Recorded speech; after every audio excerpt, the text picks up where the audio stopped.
Hey everybody, this is Darkseid Elite, and I finally have Hawk from giving him a day off last week. How you doing, man?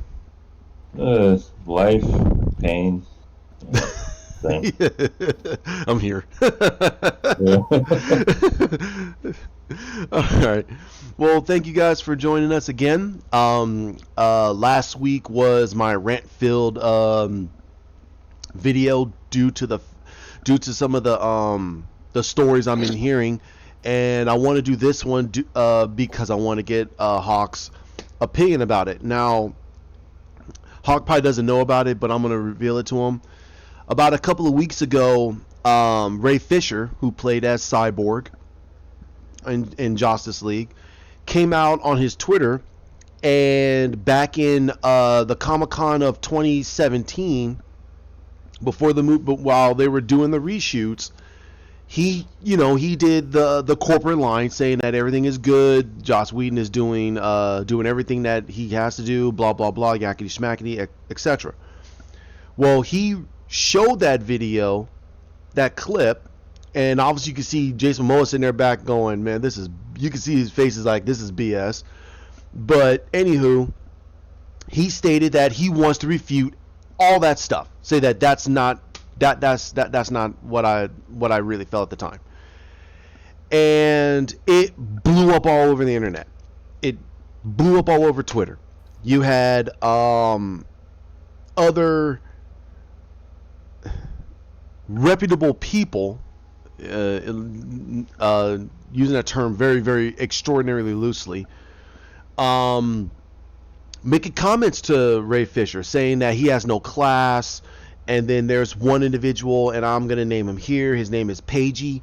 This guy does a lot of CW Flash YouTube, and I know how you feel about that. So he made a comment saying that he thinks that Ray Fisher should never have said this. He should have just, kept to himself, said nothing, try to basically play it down, saying that Ray Fisher actually also has no class, that he should never have said anything.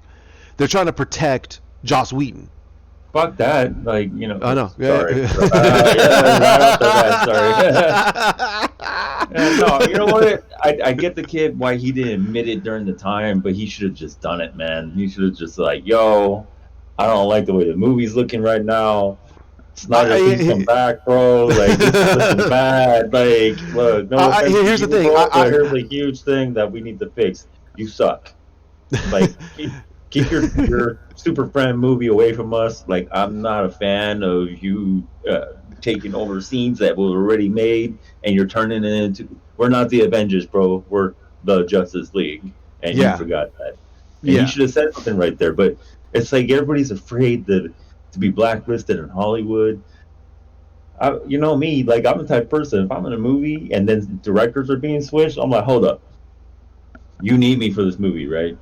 Otherwise, you're going to lose millions. I'll call the studio. I was like, you're going to lose millions if I walk away, right? Yeah. This director is fucking the movie.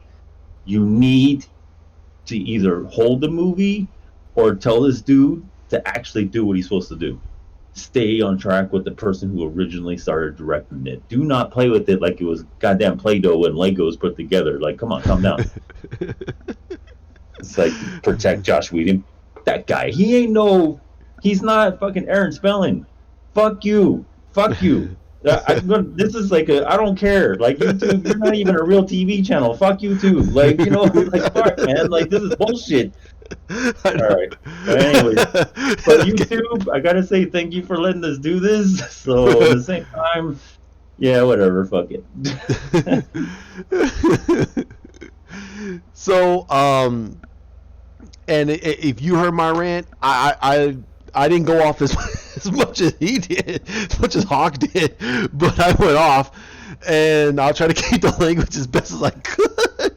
I can't, man. I can't. I can't deal with this guy. I can't. Listen, Joss Whedon has a problem. Okay, the dude did Buffy. Did he create Buffy, or did he create Buffy, or did that come from somebody else's ideas? Because I know there was a movie. I know there was a movie with Christy Swenson. Swanson, yeah. Yeah, Swanson And and Luke Luke Perry. Perry was the love interest, human Yeah. love interest, mind Yep. you. Yep. There was no angel; it was a Nope. human love interest. So, Yep. wow. And then was it Rutger Hauer was in the movie, right? Was it him? Well, Or Rutger was it Hauer? someone? Yeah, was he the one to teach her how to fight and all that? Yeah, I think it was. Yeah, like there was no librarians trying to teach you how to fight. We are watchers and all this other nonsense. Yeah. So yeah, he took liberties. Like right there, that should have been your warning. Homie takes liberties with other people's stories. Like, Well, and then people keep forgetting one.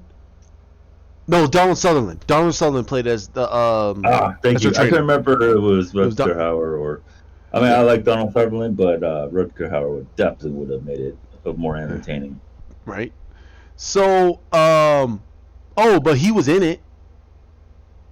He was the bad guy, right? He was the bad guy. I think he was the bad. He was the bad guy. Yes. Yeah, he was the bad Okay. guy. So, everyone's got to remember something. And again, that's why I love all timelines. Timelines make things so much clearer. First, Joss Whedon gets on Justice League. Then, about a week or two later, he was promoted to be the guy that's going to do Batgirl. Okay? Then, after the movie comes out, Yeah, he lost. He lost it. He lost it. Yeah, Joss Whedon did do the screenplay for the movie. He wrote it, but he wasn't, obviously. He was just a new guy, and then he finally directed. Yeah. Yeah, So, 92, man, July 31st, 92. jeez. So, he lost the role. He lost Batgirl after this movie came out, and it got so slammed by the critics. And what happened? One, Zack Snyder came out and he laughed. He laughed the moment he got pulled. The moment this all came out, and so did Patty Jenkins. Patty Jenkins did an applaud and a laugh emoji and a thumbs up. Why would two directors come out and say something like that about another director? Yeah, so basically... So something happened on that set. Something happened between Joss and I'm not gonna say Zach. I'm gonna say Joss and Patty. That probably made Patty kind of rear back a little bit. Say, hey, okay, this is not my movie. They're using I did Wonder Woman, but that was all due to Zach. But she probably saw this movie and went, what the F did they do to Wonder Woman?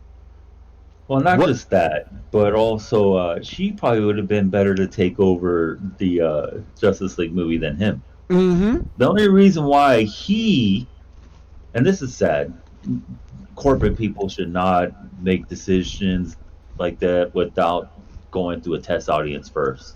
Mm-hmm. Like, hey, this is what he did so far. And, people are like, this movie sucks. And there you go. It's over. Right then and there, I told you, hey, unfortunately, we need somebody that actually is going to keep hold of the original story. Because everybody liked Watchmen. I don't care what anybody says. You like The Watchmen. You're lying to yourself if you say you didn't. You like that movie. That movie was good. Yep. It was award-winning, level. Like it's a very deep movie that what most people consider a comic book movie, but that's what was needed. You needed to change the paradigm. You can't do the same thing over and over and over again. That Steven Spielberg, I'm sorry to interrupt, Hawk, but Steven Spielberg said it best about 3 years ago. He said that comic book movies are going to end up the way of the Western.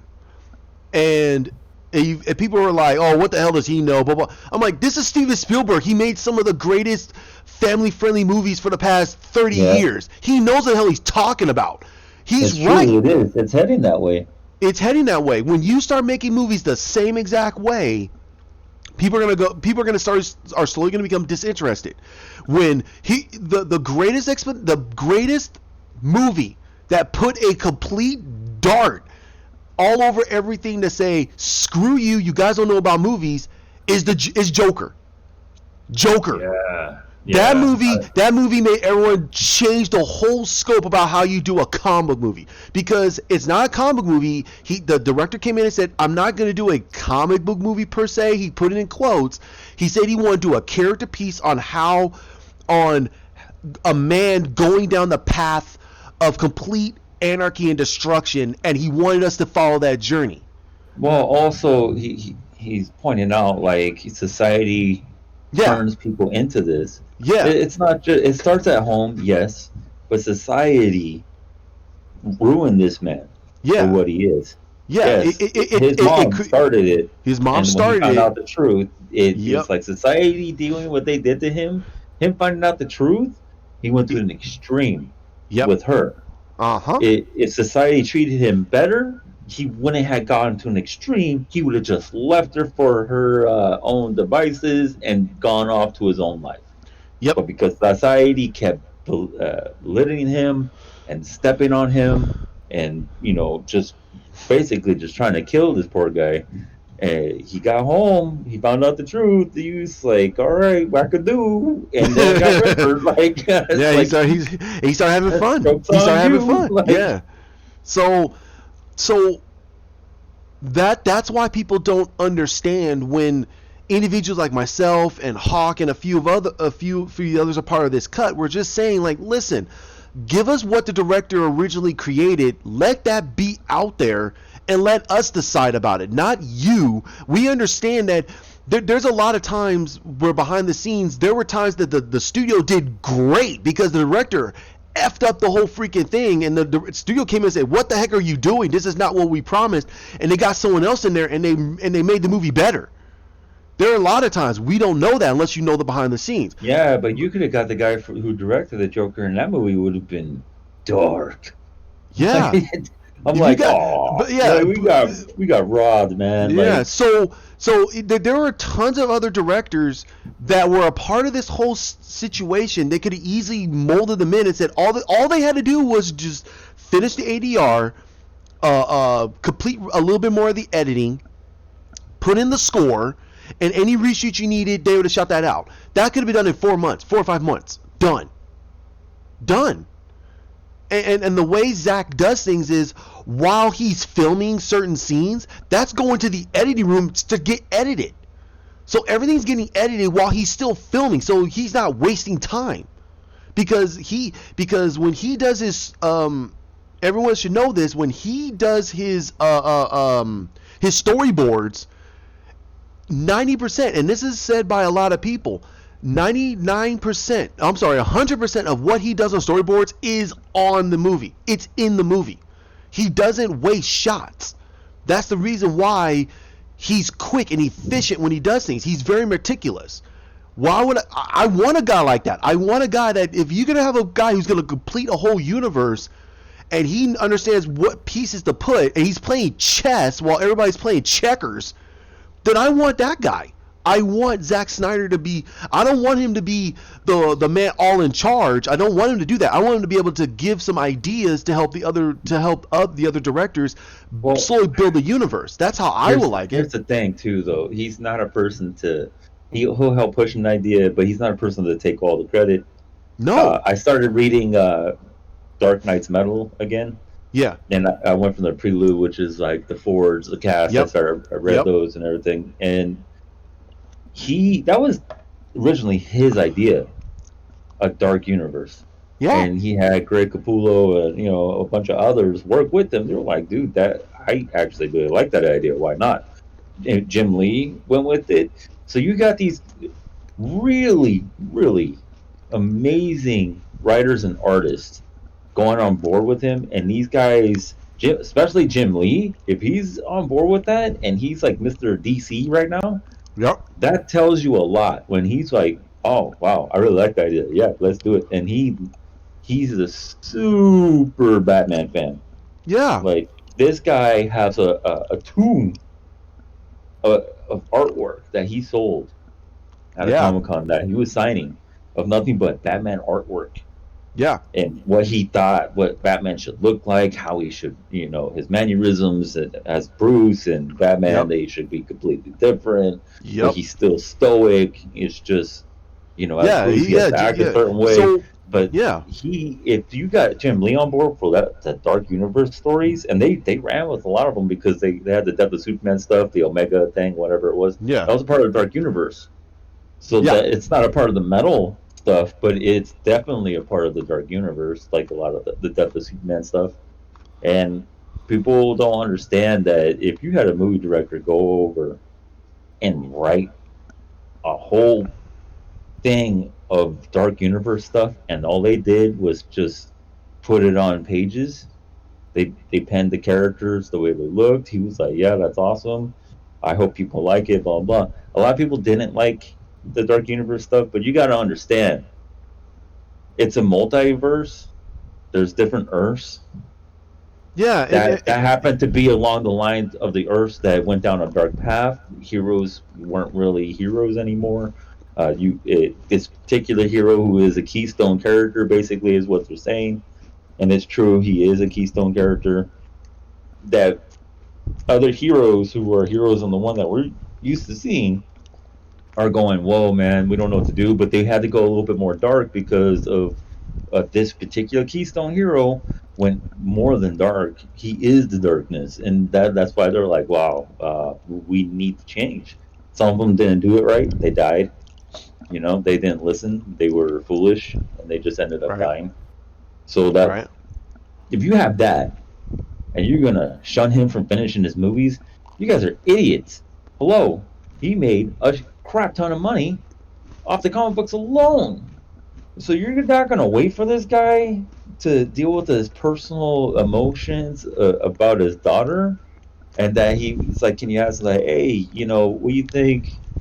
How would you feel if we waited for you to come back? Would you be willing to come back? I understand. I'm sorry about your daughter and everything like that. Condolences. We sent flowers and everything for you. Don't worry about it. We want you to come back. Once you get settled with the situation. It sucks that we're saying it like this, but we really like you to finish your stories. What do you think, Zach? He's like, yeah, just give me a couple months and I'll come back. How much you want to bet? He was ready to go within 4 months. Probably, You, yeah. and you couldn't wait. I would have waited for it. His daughter died.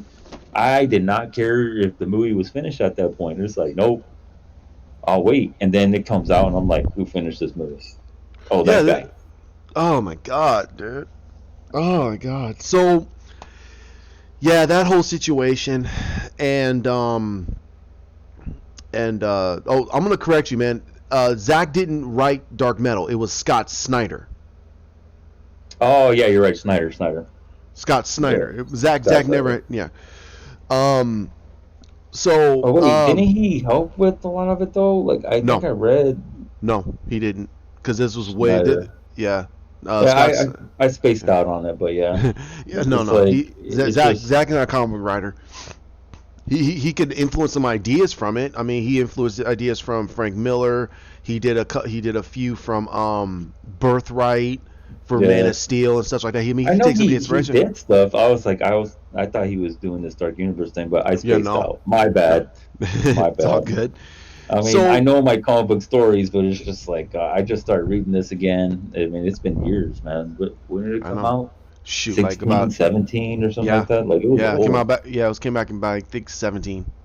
It came out 17. Yeah.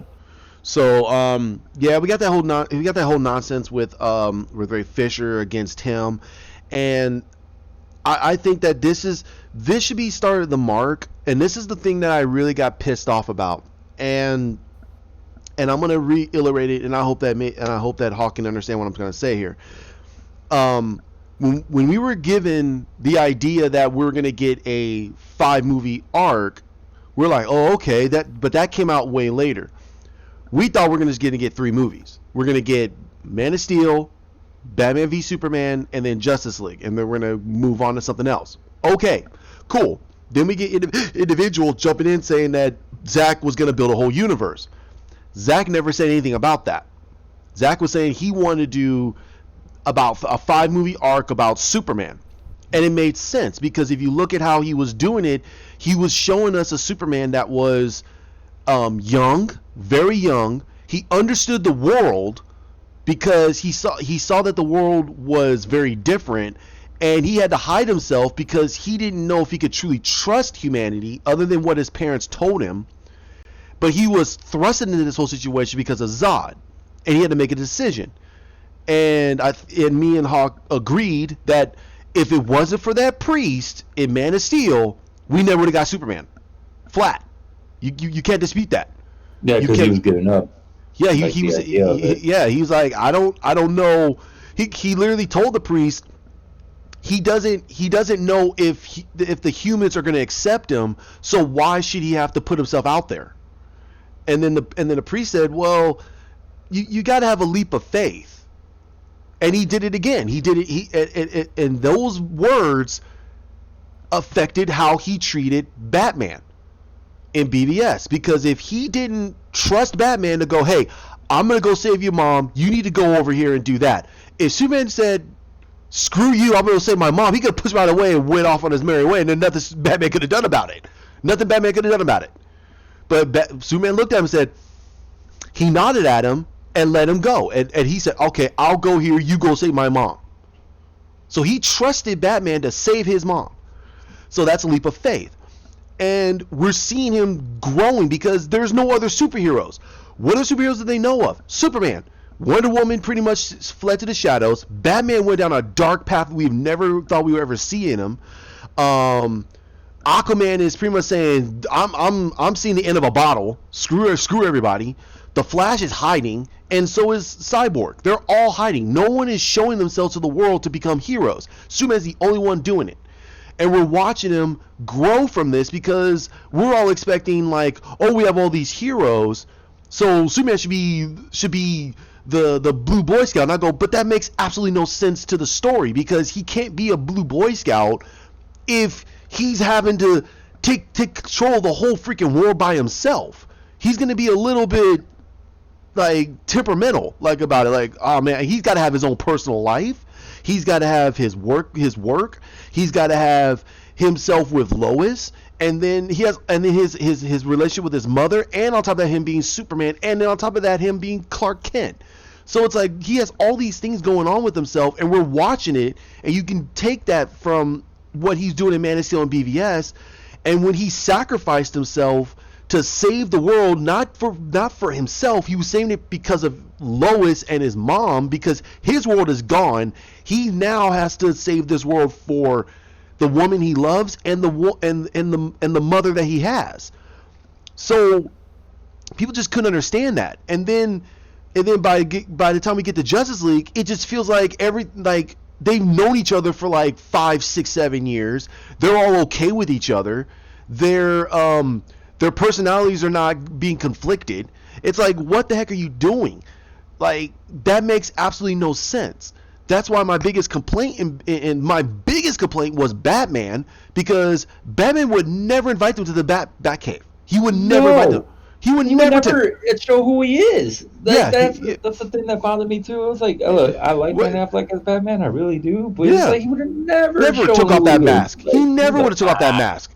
You're not gonna know I have money. Like, the only one I can see was Wonder Woman and Superman. Those are the only ones I can say, okay, I can kind of bend the rule on that.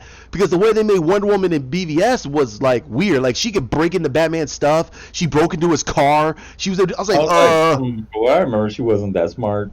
I was like, not that smart. Yeah, I mean, what the heck?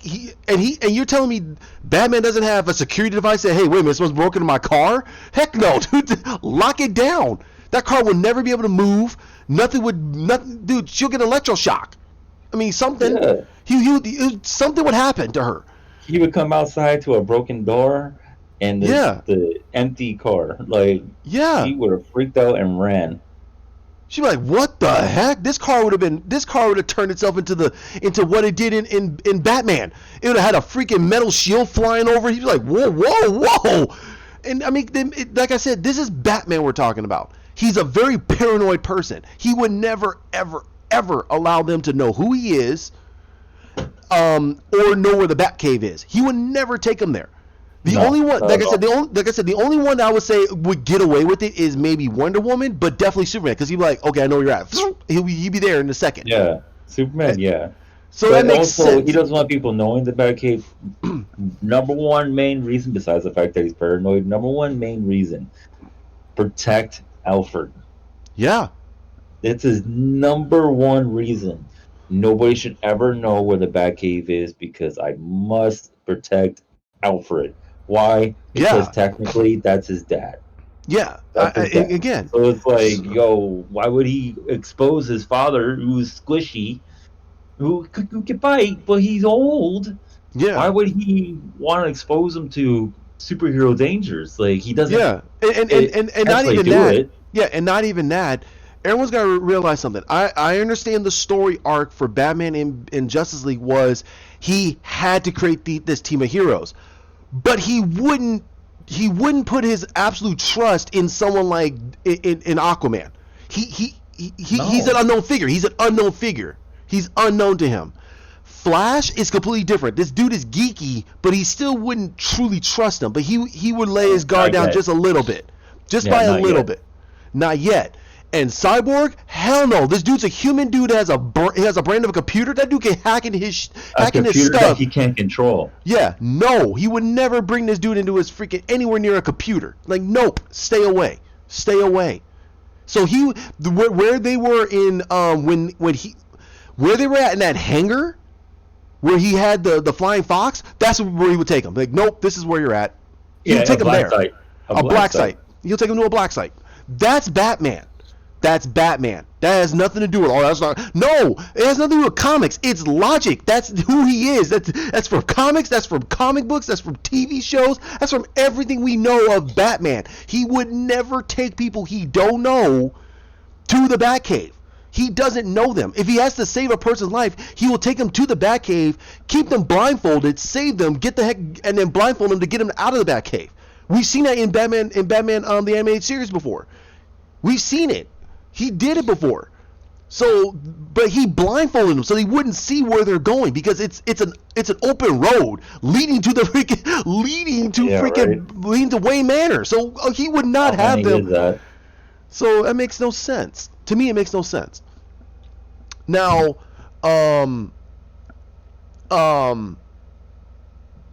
Aquaman, in a way he made sense, and another way he didn't make sense. But again, that's we need to kind of relax because that's not the stereotypical Aquaman we're used to. This is a brand new type of Aquaman that has a mixture of like two different eras of Aquaman. So what Jason Momoa is doing is he's bringing a little bit more of himself into the character, which is kind of refreshing for the character because we know he's a BA. We know he's a badass. And he did a really good job with it. Hence why his movie made over $1 billion. He did a really good job with it. But I wanted to see what they're going to do with the Flash because he was pivotal. The Flash was a pivotal piece to the whole freaking movie in the third act. He was pivotal. And Cyborg's supposed to be the heart and the soul of the whole freaking movie. This is about him because he was a circumstance because of the mother boxes. And Steppenwolf is supposed to basically try to coerce him to becoming part of them because he is part of the mother box.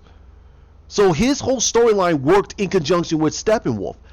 So there was a lot there we were missing because they took it all out, not because of Joss Whedon, well, mainly because of Joss Whedon, but because of Kevin Tsuchihara. Kevin Tsuchihara is the one that said that, we need a 2-hour mandate. I'm like, but wait a minute. Avengers had a 2.5-hour movie. Why are we getting a 2-hour movie with the Justice League? Yeah, that's like, stupid. you guys are hurting the potential of DC movies. Like you guys are constantly, you see the shit on the ground and you step in it. Right? And then you smile with the thumbs up at us, like, it's great. Oh, okay, guy. Like, you obviously are special. He stepped that cow pie and went, oops. No, he didn't say oops. Fun. Fun. Oh, my God. It's like, like a 5-year-old stepping in a mud pile and jumping up and down. This is fun and splashing mud everywhere. Yeah, that's the network people jumping up and down in a pile of shit and saying, "This is a good time. Enjoy the movie. Here's some popcorn." Yeah, eat popcorn. So, Ugh. so there were a lot of things that we were missing in Justice League. So the way I saw how Zack was doing it and what happened in Justice League was this, and this is my type of metaphor to use. It's simplistic. Man of Steel. Jack and Jill went up the hill to get a bucket of water. BVS. Jack fell down and broke his crown. Okay? We're supposed to get the rest of that nursery rhyme, right?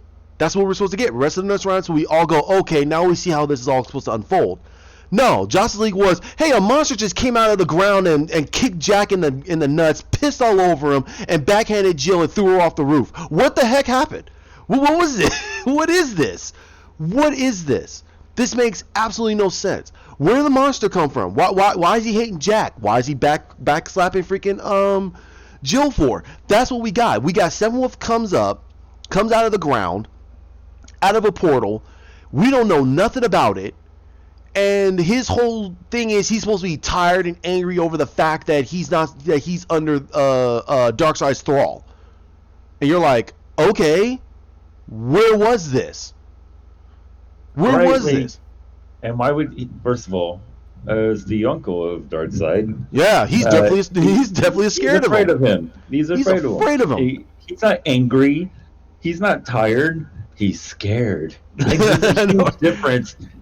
Scared, not tired. Scared. Like, his balls left him years ago. Right? So like, I'm a great warrior, afraid of my nephew. Yeah.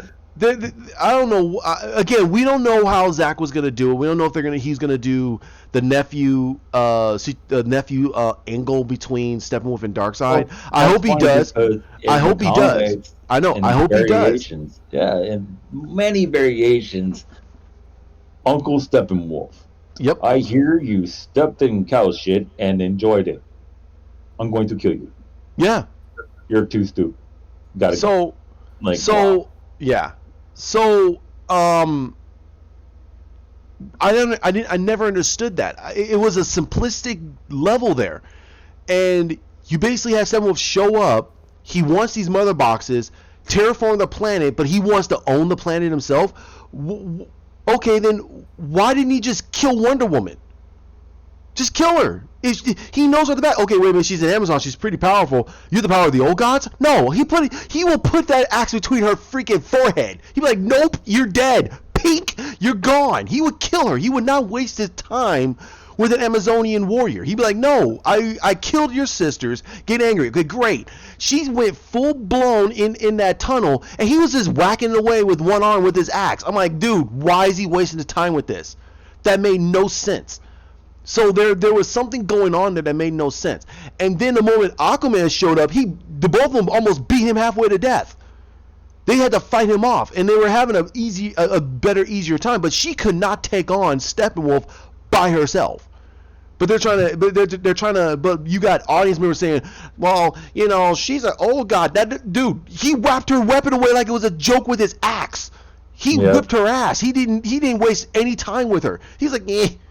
She was a gnat. She was a gnat to him.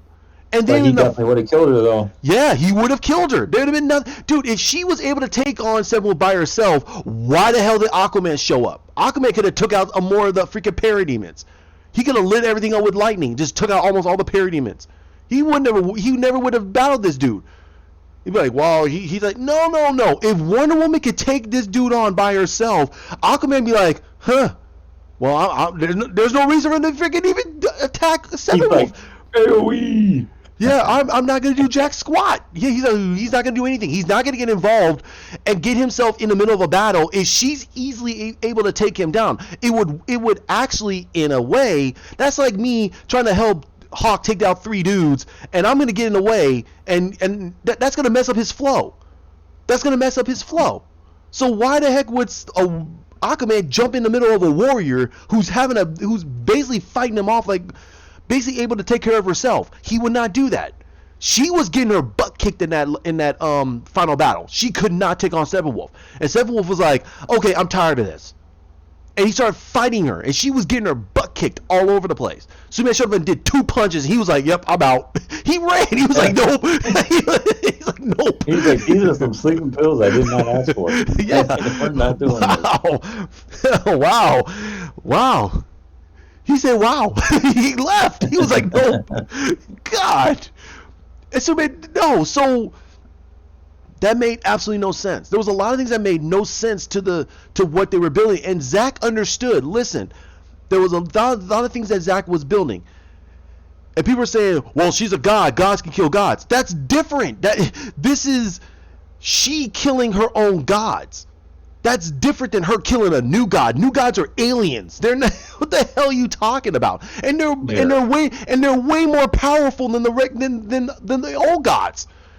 If they were, there's logic between this. If the old gods are as powerful or more powerful than the new gods, why the hell did 3 gods need to show up in the final battle on Earth?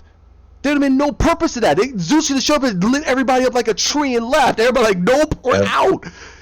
Even if Darkseid did show up, they're like, he was like, wow, wow. He like, nope, he'd have left. He'd be like, nope, I'm gonna get fried. I'm out. Nope. Steppenwolf, he'd have been lit up. Why the heck Artemis need to show up? Why did Ares need to show up? You could have used Ares. Ares would have wiped everybody out because there was battle, there's conflict. You'd have grew strong from that and just raked all over all over Steppenwolf and Darkseid. He would have raped everybody there. There'd been nobody that could stop him. Everybody's fighting. He's in the middle of conflict and battle and war. He would get strong from that. He'd be like, yup, and he'd been splitting people's wigs. He'd been splitting people's in 2. So that's why I'm saying that people don't understand there's a logistic system to what Zack was doing. Wonder Woman was capable of defeating her brother, but her brother wasn't at full strength. He was nowhere near his full strength. Nowhere near it. He was still hurt from what Zeus did to him. So you're telling me that she's able to beat Ares? I'm like, that makes absolutely no sense. If he was at full power, he would have moved out of that massive lightning bolt and then beat her face in. If you want to go logistically. And I'm also curious about how did Homie come back to life in the new movie? How are they going to explain that? Who? Chris Pine's character. What was the name of the guy that? Oh yeah, Steve Trevor. Steve Trevor? I don't know. I'm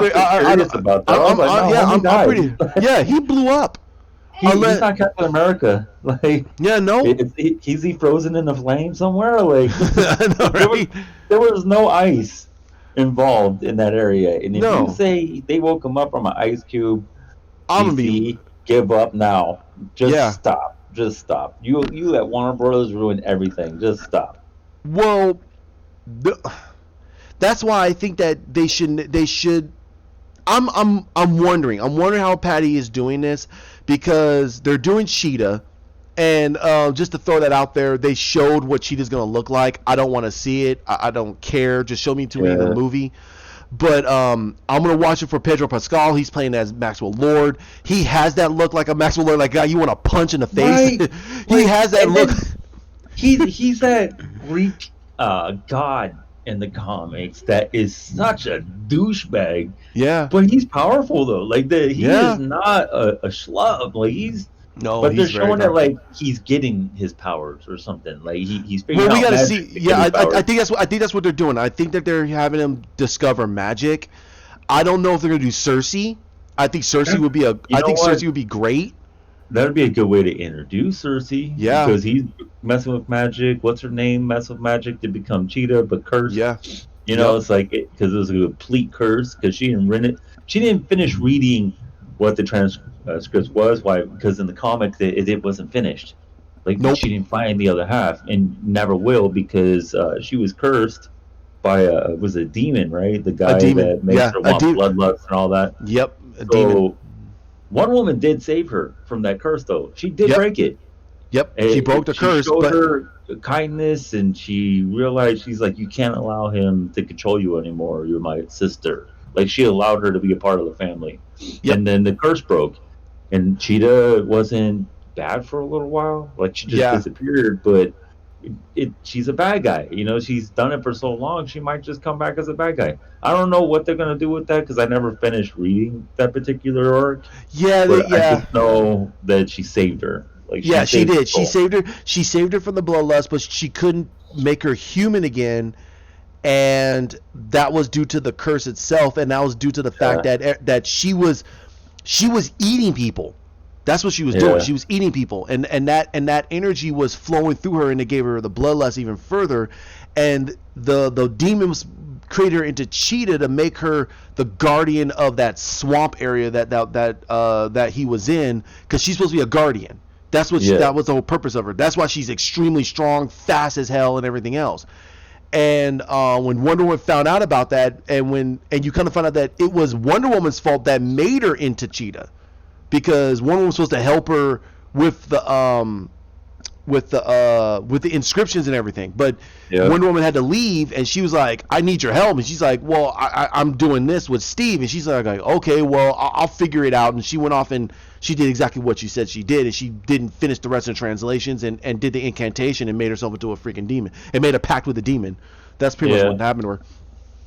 But But it's funny, man. yeah, Like, right. and she did blame her for that. She was like, Yeah, it's really she your hated fault. her, and that was But I was like, you're the one that continued to read it. yeah. So the real fault lies in the person who was Well, impatient. yeah. Because So patience is a virtue. yeah, no, that was the thing that was the no, you're right. That was the thing that messed everything up. Wonder Woman blamed herself because she should have been there to help her, and I forgot her freaking name. Minerva. Yeah. Minerva. She went on and kept translating it. She knows it's her fault, but it was the bloodlust that messed her head up. It was the bloodlust that messed her Yeah, head up. it was like Bane and Venom, you know, Yeah, like it it just messed her head morphed the up. brain into mush. Yeah, so she was very animalistic, and she just couldn't. But when that was all gone, she realized that yeah, it was my fault. I turned myself into this, and she got very upset. And I think Wonder Woman at the end of the book, she held her while Minerva was crying. She was crying, yeah. Yeah, she was crying because she So knew she she knew brought her she was. back. Yeah, she brought her back, and she knows she messed up. She knows she messed up. So, Yeah, but because she could yeah, have been patient. Like, yeah, what the hell? she could have said screw it. I'm just gonna wait till she comes back because she doesn't know if this is. She thought it was Greek. She thought it was Greek stuff, but it wasn't Greek. But Yeah, some ancient evil yeah, I think it was like demon. yeah, I think it was like South African or something like that. It was weird, but so that's why back to what I'm talking about. But that's the reason why I felt that a lot of people did not understand what Zach was doing, and they couldn't get to that story because they rush jobbed everything. Now, I'm believing that BVS was supposed to be 2 movies, and we're supposed to get 2 more movies with Justice League, and 1 movie with Man of Steel, and that's why I hold to that fact that Justice League was supposed to end when they died. So what happened was is that they went through the whole progression of the that nightmare sequence that we saw in BVS, and when Superman, I'm not Superman, when Batman, that whole scene where you saw all the parademons show up and Batman was taking them all off by himself, which was badass. He was killing, he was snapping necks, cashing checks. He was like, goodbye. He was blowing people away. Goodbye. You're like, wow. Yeah, in a leather trench coat that actually was pretty cool. Right? It was pretty cool. That was awesome, dude. So that was supposed to happen, and then we're supposed to see future Cyborg and future Flash. And they were supposed to be part of the resistance against Superman. Wonder Woman got murdered. She's not there. She's dead. Yeah, because like, hey, you're not as good as you thought, so we're just gonna obliterate. Well, I think it was more in the fact that Superman just crushed her like an egg and threw her off the planet. So I mean, I think Superman just said, "Nope, you're dead," and threw her away. So speaking of, because I showed Christine Brightburn for the first time. I've seen this movie a few times, and we talked about it. uh-huh. I like how the girl was like, "Ew," and he drops his head, and he was like, "Ew." Oh, really? What you just call me? Cool. And the coach was like, "Go help him up, whatever." He was like, "Cool." Right. Victim of opportunity. Like, crush, snap. Like, first of all, that coach should have been like, "Oh my god, homie just turned her hand into a balloon and then snapped her arm after that." I quit. Something's up with this kid. There's no way I'll be strong enough to do that. Like, that's humanly impossible. I'm out. I'm out. I'm not gonna even punish you because I she should quit. have a stub. She should have a stub. It shows her in a cast. I'm like, look, that's not continuity, man. I watched her hand smush into a balloon, right? And then snap her forearm in half. That's a stub. That's a stub. He obliterated the bones in her hand. So if you put her hand back together, it's titanium rods. She doesn't have bones anymore. So, but I laughed at that scene because it was funny. Right. I was like, you kind of deserve this, kid. Like, and that another society thing. Yeah. And I don't want to hear anybody say that was a better origin story than Men of Steel. That you guys are read a book. Uh-huh. Read a book, like, because that's impossible. He didn't have the proper family upbringing. He was spoiled. They babied him. This is why he didn't really want to listen to him when his powers finally awoken.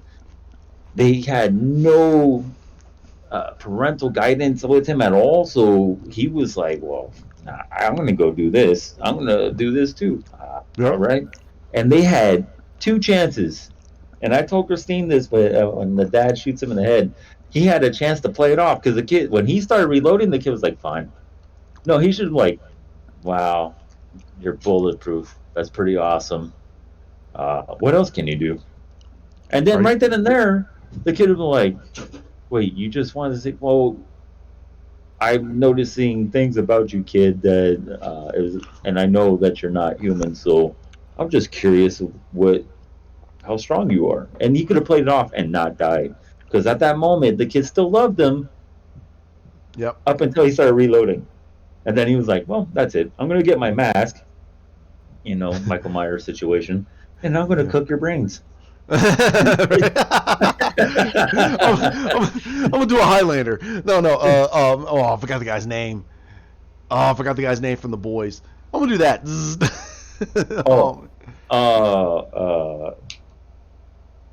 Dang it, dude! It's not Highlander. It's oh man, I forgot now. I had it in my head. I know you would, right when you said that. I knew you were talking about, but Homelander. Yeah, he'll do a Homelander on him. Yeah, but no, and that's the thing. Homelander is unhinged, dude. Like, this kid wasn't unhinged yet. He was just curious about what's going on to him. He didn't want to be bad. He actually didn't until Mama Kent, who's not Kent, by the way, just Briar. And this is why you guys flubbed up. You could have saved the world. You had an opportunity to save the world by actually parenting this kid. You didn't do that. You didn't teach him nothing that was worth of value. You babied him. Here's some candy for hanging out with me, kid. Hipster attitude, because you're a hipster, and the hipsters can't raise children, obviously, because he started killing the world. He's like, I'm gonna kill the people who raised me because they showed they didn't love me, so I'm gonna just kill them all. I was like, yeah, they messed up. When she tried to stab him, he was like, all right, that's it. Smashes her through the roof. Her skull is mush. She can't say nothing. Her brain is going down her throat. Like, she's dead. She tries to open her mouth. Like, you know, she looked like Homer when his brain turns off. And he was like, he dropped her. And that's why I said the dream. I was like, oh, yes, alibi showing up now. He killed almost 300 people just to cover up the fact that he murdered these people. The cop, man, look, she was like, wow, the black guy got it worse. No, he didn't. He got it the easiest. He died instantly. He popped him right off the bat. He hit him so hard he popped all over the yard. Quickest, most painless death that this kid did to anybody was to that black sheriff. That guy got it a nice way. He was nice to him. He was like, bam, pop, haha. Nah, the female cop got it worse. Smash, throw, drop, die slowly in pain like a crippled animal in the wilderness, and then goes out to the pop. And then what he did to her was horrible. He mushed her brain, like I said, and then drops her 8,000 feet to the ground. maybe 10 because the plane was up there, so probably 10. He's like, oh, victims of opportunity. right? It's like, oh man, and he's eating the cookie. He's eating the cookie. I'm Yeah, like, yeah, I like that movie, but it is not a Superman movie. You cannot say it's better than Superman. I've said this. I don't know how many podcasts we go. Maybe the first podcast that we did, and yeah. I like that movie. I do, but No, I like the movie too. you can't say he's a better Superman. He's not Superman. First of all, Nope. he's worse than Homelander, by the way, because he could kill Homelander. Yep. The kid's smarter. He's smart. He's a super genius. Not even Superman's a super genius. This kid's a super genius. They tested him and found out, wow, this is why he got away with murdering people off the bat. And then he just like, I'm going to kill the world. He is what Goku should have been. But Goku was raised properly. He had good parenting. He was taught to be a child that respected his elders and was taught to protect people because he was strong. That right there, that was a parent, guy that he called grandpa. That was an opportunity that if he messed up, Goku would have destroyed the world, and that would have been it. He would have moved on. Not in the Brightburn. Nope. The hipsters who couldn't have kids found one in the forest, and obviously there's a reason why you couldn't raise a kid because you guys are hipsters, and he destroyed the world because of you. It was because of you. That started at home, and you were lazy. All right, that was my tangent. Yeah, so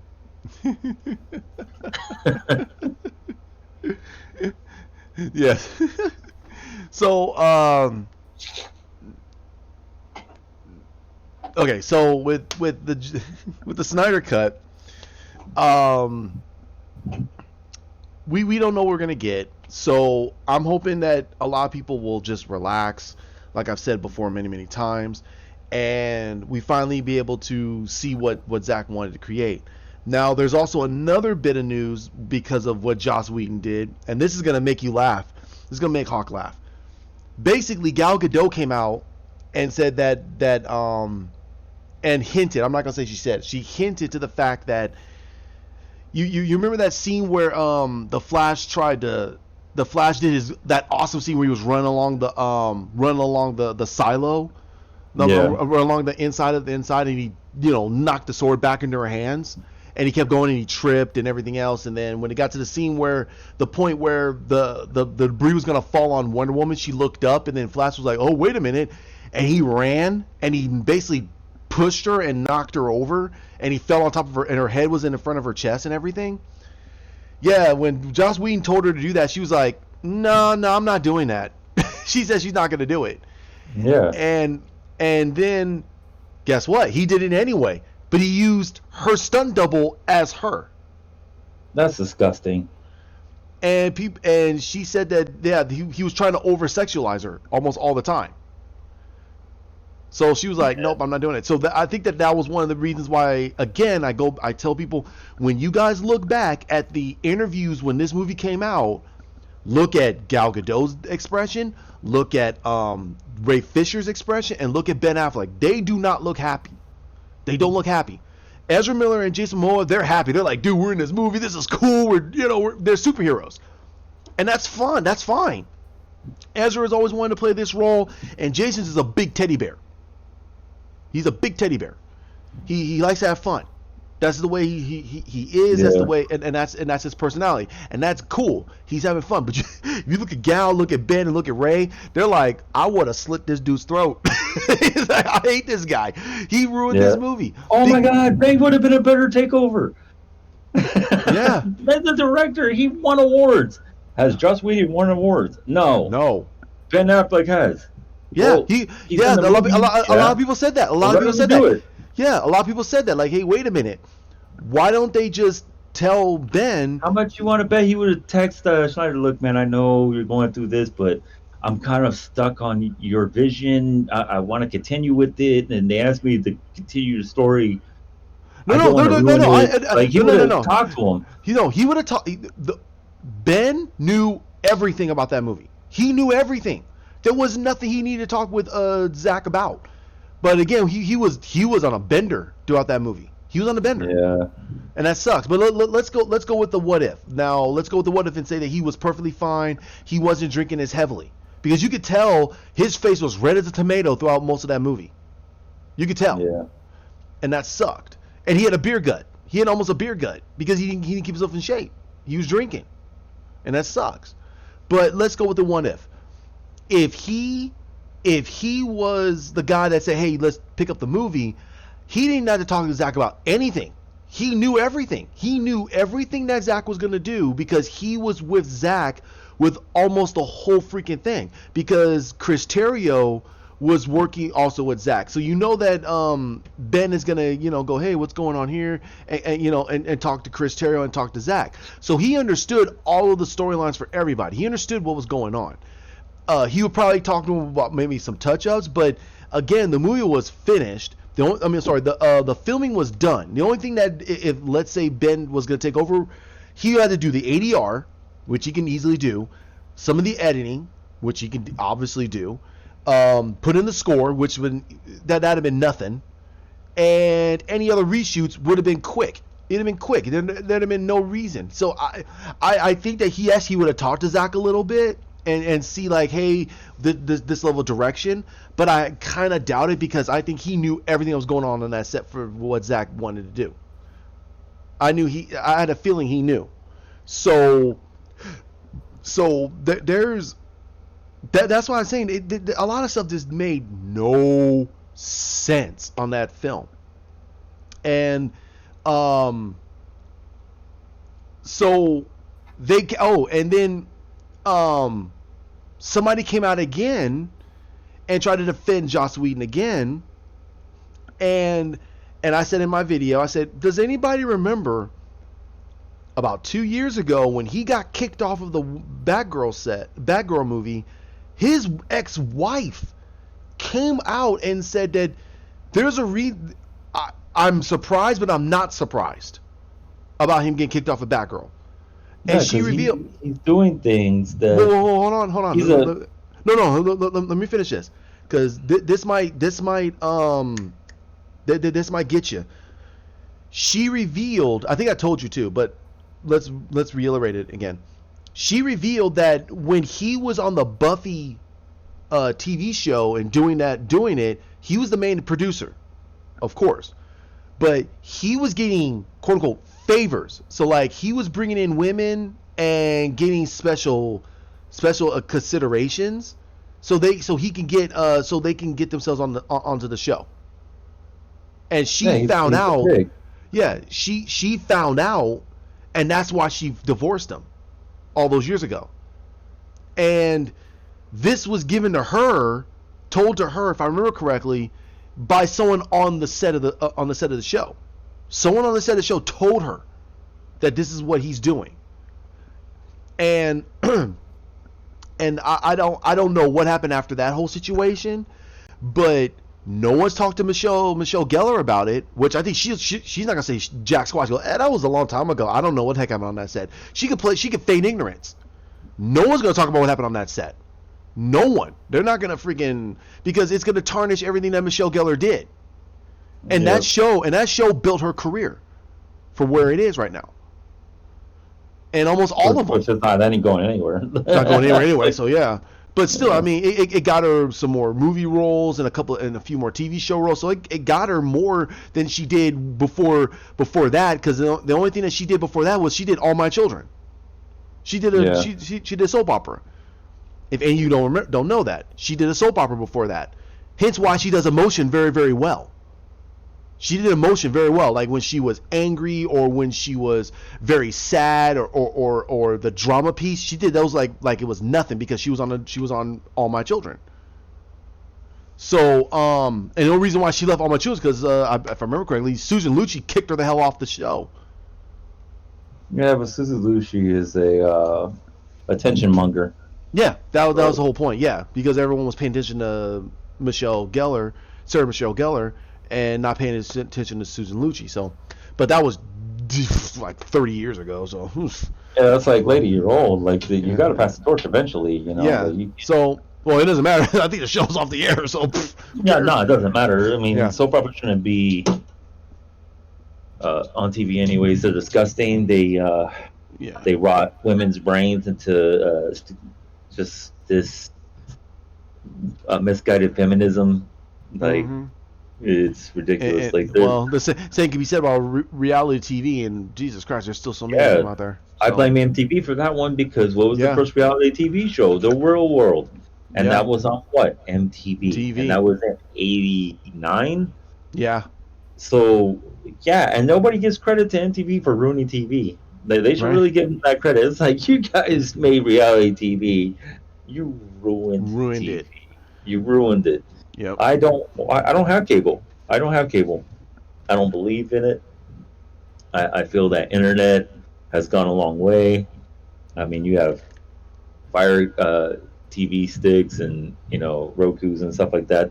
What do you need cable for? I don't want cable. I don't want commercials. And if I do get commercials, that's because it was my choice on whatever app I decide to use that's free, and they say, hey, it's free only if you allow commercials or whatever. Right. Hulu used to be like that. It was free, and now they're so greedy that they're like, well, you got to pay no matter what. I was like, yeah, but you guys don't really have much of an option on there. No.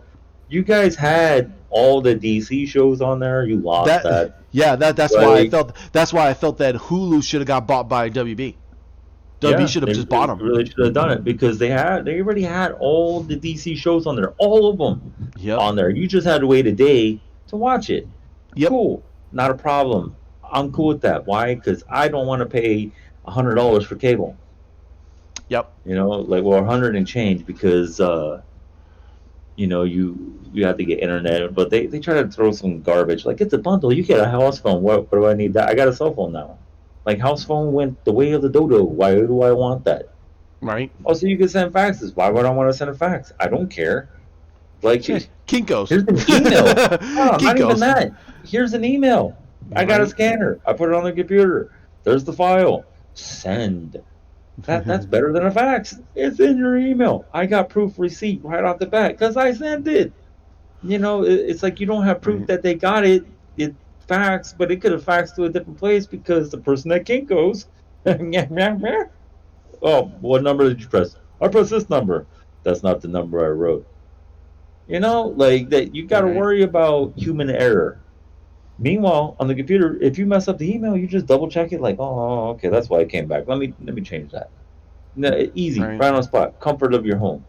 Just need a printer scanner combination. That's it. It's like printer scanner fax. Why do I need that part? I don't need that. Why do I need to pay for that? I don't want the fax. Screw the fax. All right. All right, let's go. This is calm down, bro. Oh man, sound like freaking Sam Kinison, dude. Oh! Like what you said. Oh! So I heard about that. Heard about the whole thing with Gal Gadot, and I'm like, that makes absolute sense because I watched Age of Ultron. Did you watch Age of Ultron, Hawk? I think I did. Yeah, I know it's a pretty different movie. Fuck that movie. That's the one where Slipsilver got shot up, right? Yep. Okay, yeah. He should have been faster than them bullets. I'm sorry. I know, right? It's like, first of all, second, he pushes these kids out the way. I was like, you moron. This is why I love the Flash. He's not stupid. He's like, yoink, and he's a scientist, so it makes sense. Then you got the forensic scientist too, you know, like, or he would have ran to the bullets and just catch them out of midair and be like, yep, hey, here's your bullets, and jumped on the ground and ran off. I talked to one of my military instructor, not my military, but martial arts instructor about, yeah, right. I talked to my martial arts instructor about, the Flash. I was like, I didn't really like the show. It was mostly about Wally. Barry wasn't a forensic scientist. He was an actual scientist. He's like, well, in some of the variations, he was a forensic scientist. I was like, well, as a cover, so he can learn about, because he didn't have a team. So he Yeah. did that as a job because he didn't want to be a scientist at the moment because he wasn't getting funding anymore because of some BS. So he took the Mhm. job, but he's just a scientist. He took the job with the police department so he can learn about crimes from earshot. They And had also, no yeah, teams. yeah, he had no team. It was him by himself. He was the only. He Right, had a few guys, few other people, but he was working on cold cases and everything because of his mother's death. right. He didn't have a gigantic board But like that it in was the a TV job show. of opportunity. Yeah. He took it. He was an actual scientist. Now Wally doing forensics, that was just That. natural because of Barry, Yep. but he was never a scientist. He was straight up forensics. That's what they Yep. said in the show. Straight up forensic science. Huh? That sounds a lot like Wally. They Yep. really should have oh wow, this is also like, well, okay, another Wally situation. Oh, another Wally situation. Hold Hmm. up. Did you guys want to make the Flash about Wally or Barry? Like, you got to pick one, and obviously you are taking liberties that you shouldn't, but you're doing Yeah. it. But I mean, it's like when he said that, and then I explained to him straight out. I was like, he only did that so because he didn't have a team, and he needed to know about bad guys and everything out in the world because he didn't have the equipment. He didn't have money to just waste like that because he had Iris in his life. He wasn't like doting over her for like 30 years. He had her. He had her since high school. She was in his life. He was not a schlub. He was like, nope, I love you. You're gonna be in my life. My name is Barry. Your name is gonna be Iris Allen soon enough. Let's get together. That's it. And she loved him right off the bat. Done. Over. Not this. I love you. Ha ha ha ha. Like, where'd this Jerry Lewis attitude come from? Go away. Like, Jerry Lewis is famous in France for a reason. Okay, he was only popular here in the States because he hung out with the Rat Pack. That's it. He was Dean Martin's little best friend. That was it. He was like the little brother of Dean Martin, and Dean Martin drowned himself in alcohol, so he obviously didn't love him enough. So, dang. Okay, Yeah, stop. so Calm. yeah, it's like Calm. that's why I didn't like the show. I think I said I stopped watching it like as soon as I saw the fourth season, and I was like, Yeah. I tried, and I couldn't do it. I was like, forget this show. Arrow, I stopped on the first episode. I was like, this show was garbage, and I told you that, and Yeah. I never saw an episode from the first season. From Hold that on. point on, I was done. All right. Hold on 1 second, okay? All right. Yeah, I watched all of Arrow myself, and Just because I was gonna give it a shot because they were doing a little bit darker of a tale of Oliver Queen. I don't So consider that dark, but yeah. I understand, but um, but they took too many liberties, and they had a hard time allowing other people to be better than him, and it completely jumped the shark when they introduced Ra's al Ghul. Now, Yeah. Ugh. again, here's the thing: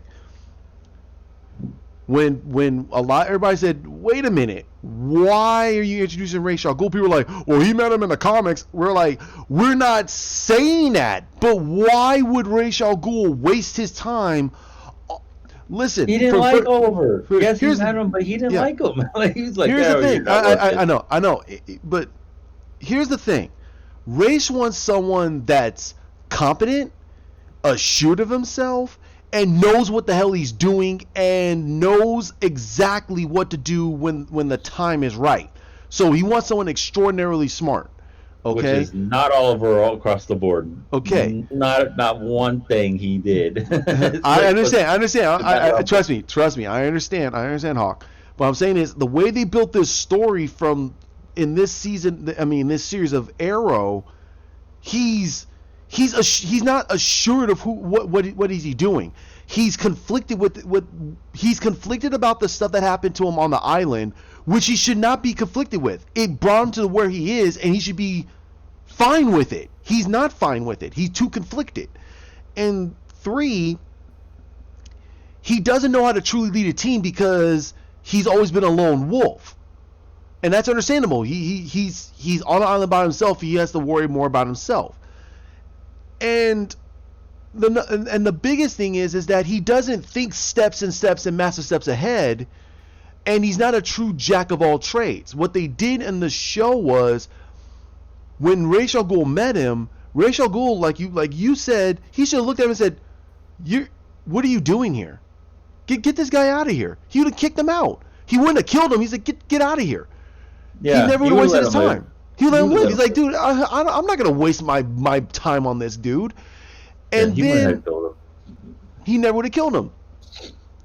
He would, and if Oliver kept getting in his way, he would have sent 2 of his best ninjas to beat the living daylights out of him and tell him the head of the demon says for you to stay out of his business. Oliver like, yeah, stay out of his affairs. Okay. Or we'll send more. That's it. We'll send more. And it's like, what? They'll send more ninjas in that place. So, and they completely jumped the shark on his training because,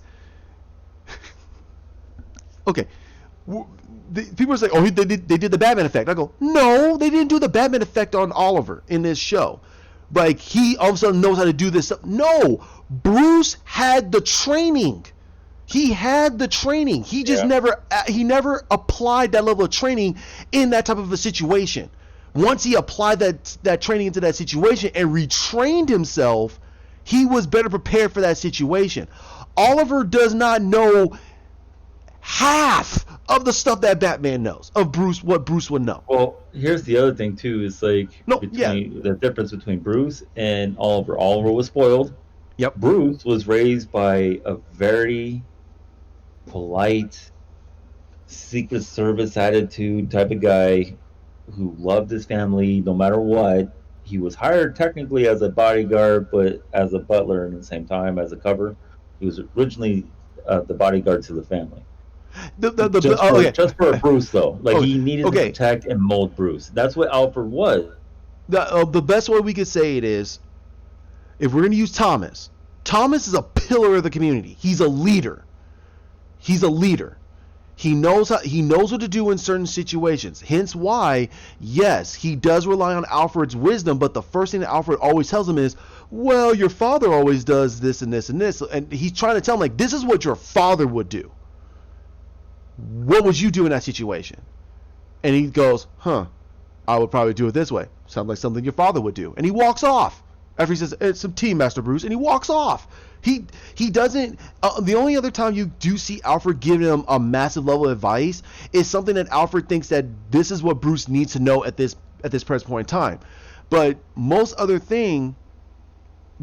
situations, Alfred is always telling Bruce, what would your father do? So that's the other thing that I don't like.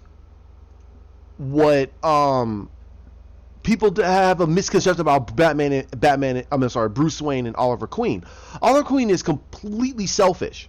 He only thinks of himself. Okay? And every time he tries to extend himself to help, he makes the situation worse. That's his curse. Batman, he's so he tries to handle everything by himself to the point where he pushes everybody away. Yeah. That's Batman. That's Bruce, because he feels that he was raised smarter though. Like, yes. He wasn't spoiled. He was raised to be smart. Yeah. He his mother dotted him a little bit, but again, that it's nothing out of the ordinary. It's nothing completely out of the ordinary. She didn't baby him. No, she took him to places where he wanted to go, but his father kind of kept him straight and narrow and everything like that. So they balanced each other off of the situation, and you kind of do see that in the situations with how Bruce did with Richard and he did with Tim. He didn't do it very much with Jason because Jason was already pretty much around 16, 17 years old. But Tim was a little bit different. But it was with Richard. Richard was with him since he was 9. Yeah, he was like 8 about or 9. 9 years old, so he's around the same age that Bruce was when he lost his parents. So so it was that's what made their dichotomy almost exact. That's why in certain situations, you know that Richard, he's never truly pissed off at how Bruce did everything because he forced himself to become this way. You said it too. If it wasn't for Alfred, Richard would have been almost the same path. And if Bruce did not take Richard and put him in that house to give him a better household, Richard would have been the same way as Bruce, but worse because he already has enough training. But if he got street level training with his acrobatics and he's angry, dude, he would have been a murderer. He would have been a murderer. Oh, that's the Red Hood. It's like literally the Red Hood. It'd have been worse. It'd have been worse. He probably would have either got himself killed or he would have killed a lot of people. And innocent people or the people that, regular bad guys. So that's why I people got to understand characters. Oliver brought in Roy on the same basis as wow. Yeah. Right? This is how terrible you guys are about to find out. If you don't know anything about Green Lantern, this is how terrible he is with children. You mean Green Arrow?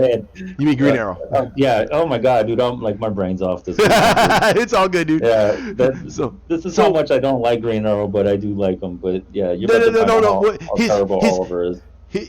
His character is cool, but how he worked with his partners is terrible. It is. How he works with partners is terrible because that was the reason why Hal and Oliver always butted heads. Always Hal butted is heads. Green Lantern, by the way, I do know that. Yeah. It's just my brain's off this weekend. but Barry laugh. He does a lot of laugh riots with Green Arrow because Barry has a very kind of like a laid back personality and he's geeky.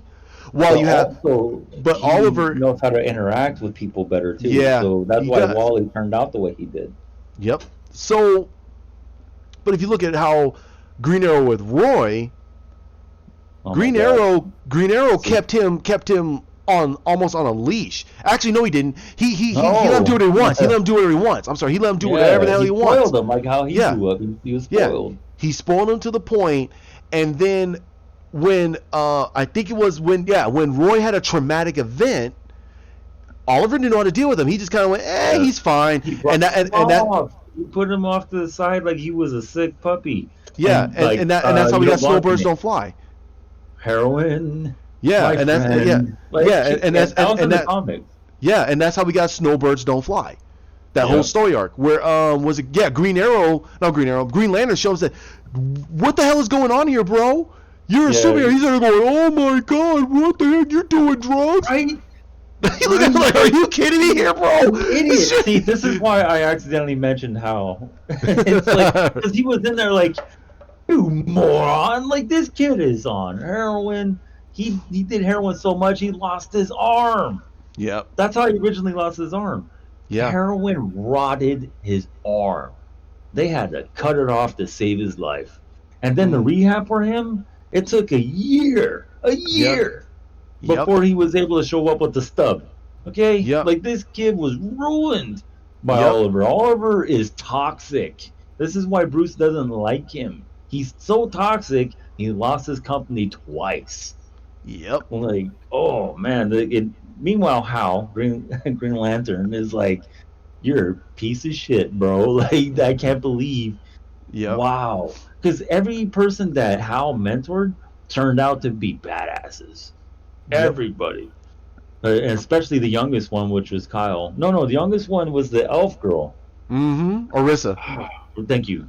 She was smart. She was tough. Only because, one, she looked up to him because she grew up knowing who he was. Yep. Two, she got to learn from him and understood that, wow, he's a really good mentor. Like, yeah, because he's not going to ignore you.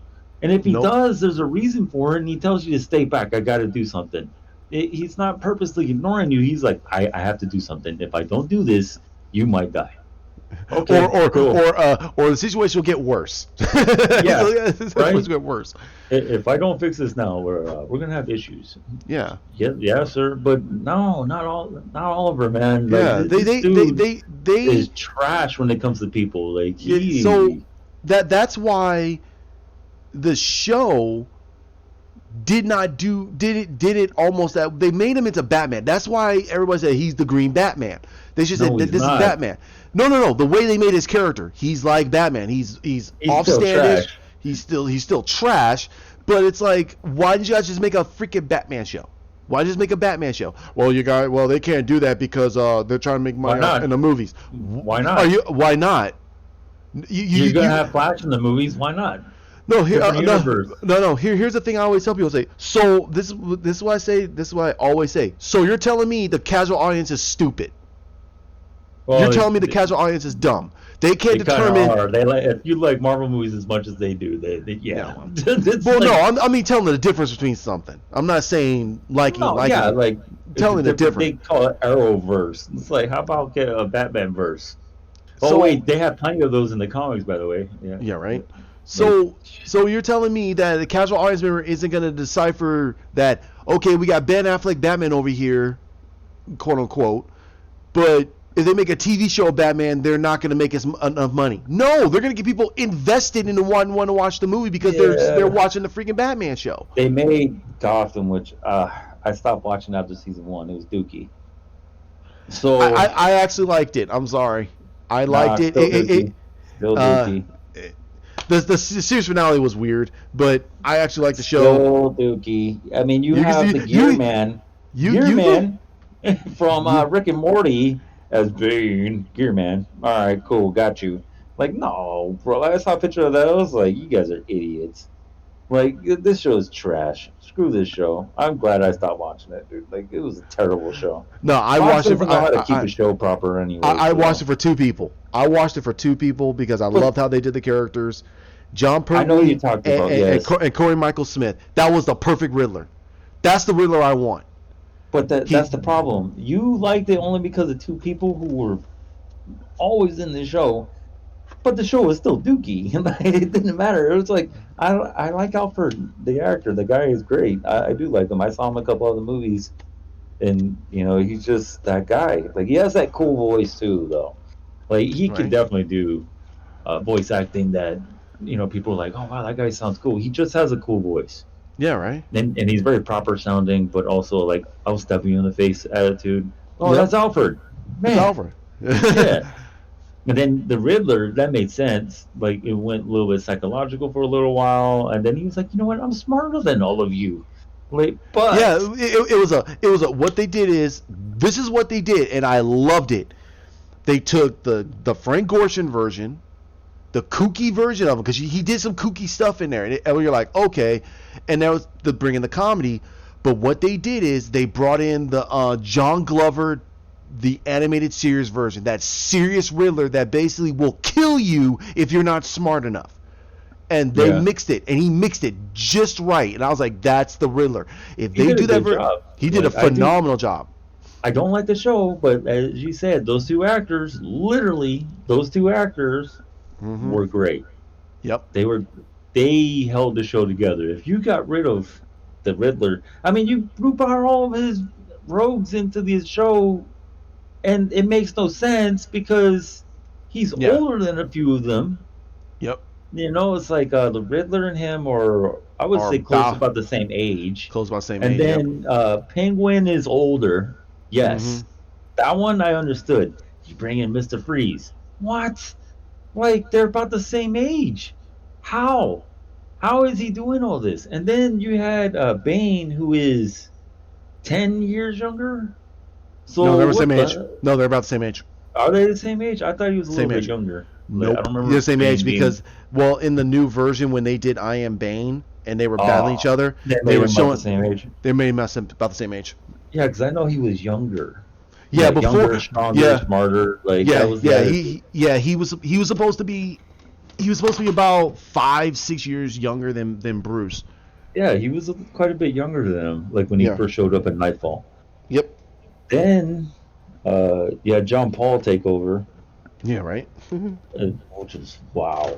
Like, wow. Yeah. That's all you can say. That's all you can say. Wow. Dude, just. Woo. He didn't suck. You got to read No. Nightfall, and then you got to read when he still took over. Like he was still. They were Oh, night. testing. It was Uh, Nightfall and then Night Guard. I think Night yeah, Guard. like, it was a couple of things. Like he took over for a good while. Like it wasn't Yeah. like I think a whole year. Nightfall was long. It Yeah. was long, and Yep. then you had when he took over after he defeats Bane and stuff like that. So, Yeah. Right. anyways, you guys just if you have the DC app, I believe Nightfall and The whole John thing. Paul. The whole thing is on there. Yeah. The whole thing is on there.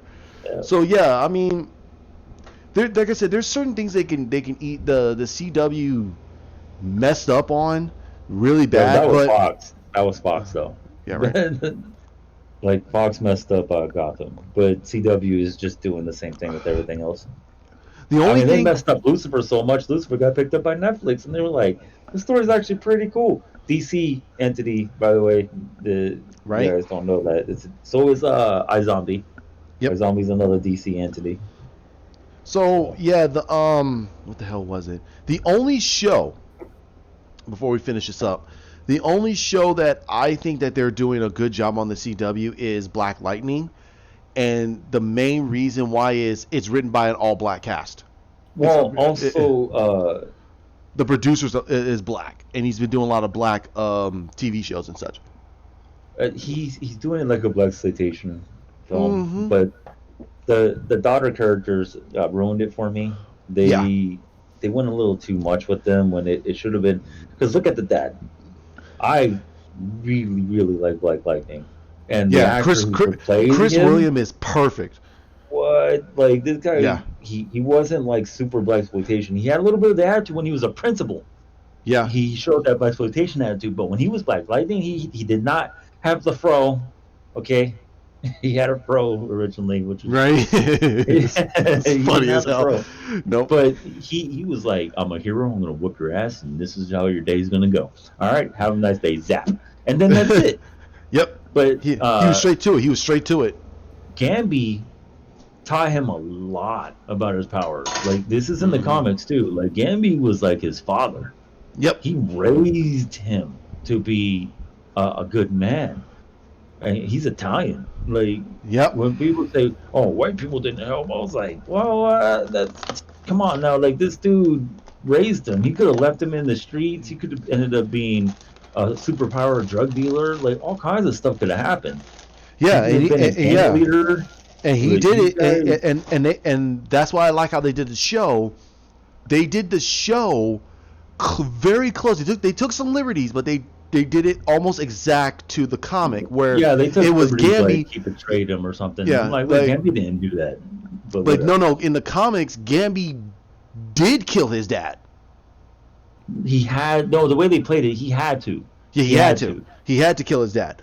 But the way Because they they were did in going the to show, kill everybody else in his family and a Yeah. bunch of innocent people. It was like Yeah. you kill the one, or you lose or- hundreds of people. yeah. So And then Gambi, because of that weighted guilt, he took Jefferson under his wing and trained him and taught him everything he needed to know to use his powers. But when it came out about what Gambi did, he was livid at him until he found out the truth. And then but in the show they changed it to where it was Tobias Whale. So I was like, yeah, whatever. But it's fine. I should have kept it with Gambi because he was CIA. So a version of CIA. Yeah, he was part of the government. He was government. Yeah, he was part of the ABC. Right. So he in the comic, when he found out the truth, he's like, "Dang! So you had to kill my dad to save all these people and kids, mind you." Yeah. He did it to have to save a bunch of kids because it was a situation with kids being experimented on and all that. Like all these kids would have been slaughtered. Hundreds of kids would have been slaughtered if he didn't do that. Because his father was the people behind it all would have just murdered all the kids, the parents, like all these innocent people. They would have killed homie and his family. So Jefferson would have never lived. Yep. He was somewhat a part of the experiment too. On top of that, So Gambi was like, I can't allow all these innocent kids to die because there's potential that they could help save the world. I'm sorry, dude. I have to. And he talked to his dad too before he killed him. He was like, I have to. If I don't, everybody hears. He's like, you got to do it. And that was it. And then in the comic, when he realized that they could put that in the show still though.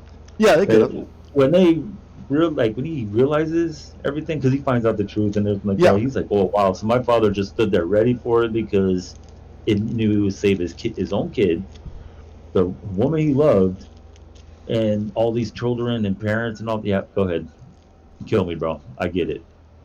Yeah. I understand. And then he made a promise to him. He's like, I will watch over your son. I'll watch Bang. over his son. And then Gambi died. But by the time Gambi died, Jefferson already had his family, so it didn't matter. Yeah, at he the was time. already grown. But he never So. gave up his powers though. Like he did. Mm-mm. Like the show, they made it look like he gave it up. No, he never gave it up. He never gave it up. He had to constantly use it because if he didn't, he would have been sick. Because it would have built up energy too much in his body, and there's nothing you can do. He walks on the carpet, static. He walks outside, energy's constantly into his body. He has to use it. He never gave it up. He's I think they sponge for power. I think what did they do with him? I think they killed him off or something like that, and then they brought him back. Yeah, they brought him back in the 90s. Mm-hmm. Like, he was dead for a while. Like, He was dead for a while. They brought him back when they brought Static. Yeah. Because But they brought him back shortly before they brought out Static, and then Static asked for help from Batman, and Batman said, "I'm not the right person. Yes, I could teach you how to fight and how to use your brain a little better, but I have the perfect person for you." And that's when he introduced him to Black Lightning. He was like, "Oh wow, I actually looked up to this guy." He was like, "Yeah, you're stronger than this guy, bro. But yeah, you keep looking up to him and stay a hero, okay?" Like, and then he had Richie, right? Richie, yeah, he had Richie. Virgil had Richie. So Richie was like Gambi, but he didn't betray him. Like in the cartoon, it shows he sort of betrayed him, but in the comics, he never betrayed him. That was his brother. He was like, "Nope. You're about to die. Use the egg I made for you. What? Use it." Like, and then he did, and then he was like, "Oh, that's pretty awesome." He's like, "I know. It's just sitting on you, collecting energy." Like, what? Dude, that's nuts. Like, yeah, no, Richie was awesome for him. Like, he was constant. He was his Jiminy Cricket. Yeah. Making sure he didn't go too far. And now, matter of fact, didn't Bruce help Richie figure out a few things? Like the computer, stuff like that? Like, he helped him. But he couldn't help Virgil. He was like, "I'm not a meta. But this kid, he's a gadgeteer like me. Let me teach him to help keep And then alive." there was a girl. There was supposed to be a girl. There was supposed to be a girl, and that was Virgil's love interest. Yeah, she had powers too. I forgot what her powers were, though, but she had powers. She was technically a meta. But I never really continued too much with his character. I did like it. I just never really continued it. Now he's like an uber badass. Dude, he's super powerful. Way more powerful than he used to be. And anytime Bruce asks for his help, well, Batman, because he doesn't know he's Bruce, he's like, "I'm here." Right off the bat, he's there. No questions. What do you need me to do? What was it? I really like how they did the show. I can understand. Yeah, the Jefferson. I'm sorry, not Jefferson. I mean Jennifer and Anissa's characters. They're getting. It's pandering, dude. It's pandering. They're weird. But the thing is that makes me laugh is they're not writing Anissa's her character's lesbianism correctly. It's almost an afterthought. Yeah, it's like kind of disgusting how they're treating that character though, because she doesn't like that. No, and then it's like, wait a minute.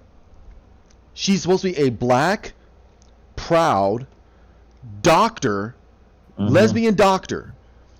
She will she do doesn't some. Force it. She doesn't force it. It's natural to her. For her. Yeah. She doesn't force anything. They made her so ghetto in that TV show. It's like that's disgusting. Not. It's like, wait a minute. You're telling me Jefferson, the type of guy he is going to raise a ghetto woman like that?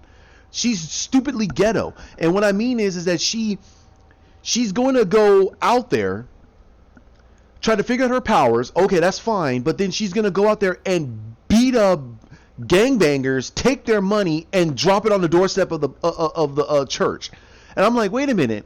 He even says it. So you think that they're not gonna figure out that the church has their money and go after the church? And then she's there like, well, I'll just take them all out. Okay, you take out the gangbangers. You don't think that the police are gonna try to figure out what the heck you're doing? It's like complete moron. Like she's a complete dipstick. For me. Yeah, she's dumb. Like, how are you a doctor? How? Yeah, how are you a medical doctor? An idiot. I know the sister's an idiot, and she's still in high school. But how are you a doctor and then given the attitude of a freaking 7-year-old? And I'm like, wait a minute. Now, and then when they did the scene where they fought, I'm like, wait a minute. Wouldn't he know that that's his daughter the moment she started fighting him? He trained her. Just to see her body structure, he could tell. He was like, my kid walks that stupid. Oh, crap. Like, he's going to know his child's mannerisms. He raised the kid. He raised the kid. So he's going to know. He's like, yeah, this Black Panther attitude's got to go. It's got to go. I mean Black Panthers from the 60s, the radical group. Not Marvel. Like DC, Marvel, not the same. But no, and then she had that radical attitude of like that. How he didn't raise her like that. He raised her to be smart, to be patient. Also,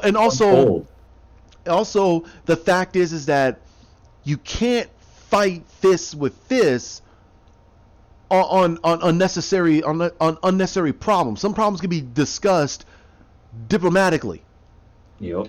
So her just going in there going and start beating people up. I'm like, wait a minute. And then, oh my God, then they introduced Painkiller. Great character. When they did his character the way they did it as a progression, I was like, this is the best villain they ever created. That's best. The boyfriend? And that was right? The younger? That was the younger sister's boyfriend. And from what we're both saying, I would like for you guys to watch the TV show, watch the first, second, and this last third season.